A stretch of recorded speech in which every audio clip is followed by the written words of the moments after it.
નમસ્કાર, આપ જોઈ રહ્યા છો નેશન પ્લસ ન્યૂઝ. હું છું આપની સાથે હેતલ ભગત.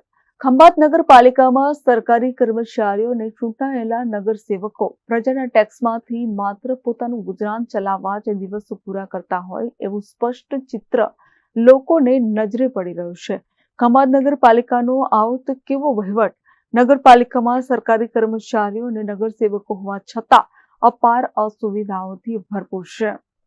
ખંભાત નગરપાલિકામાં સરકારી કર્મચારીઓ અને ચૂંટાયેલા નગરસેવકો પ્રજાના ટેક્સમાંથી માત્ર પોતાનું ગુજરાન ચલાવવા જ દિવસો પૂરા કરતા હોય એવું સ્પષ્ટ ચિત્ર લોકોને નજરે પડી રહ્યું છે.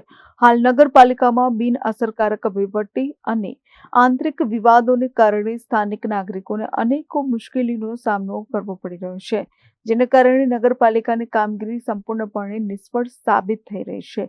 શહેરમાં ઠેર ઠેર કચરાના ઢગલા જોવા મળે છે. ડોર ટુ ડોર કચરા કલેક્શન વાન નિયમિત સેવા આપતી નથી. સફાઈ વ્યવસ્થાનો સદંતર અભાવ જોવા મળે છે.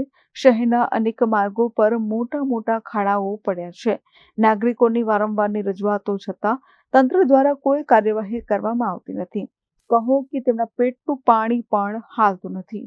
શહેરની આકૃતિ ટાઉનશીપ અને કોલેજ વચ્ચેના રસ્તા પર છેલ્લા 3 વર્ષથી હાથે સમાઈ જાય તેટલો મોટો ખાડો પડ્યો છે અને આ માર્ગ પરથી હજારો વિદ્યાર્થીઓ અને રાહદારીઓ પસાર થાય છે.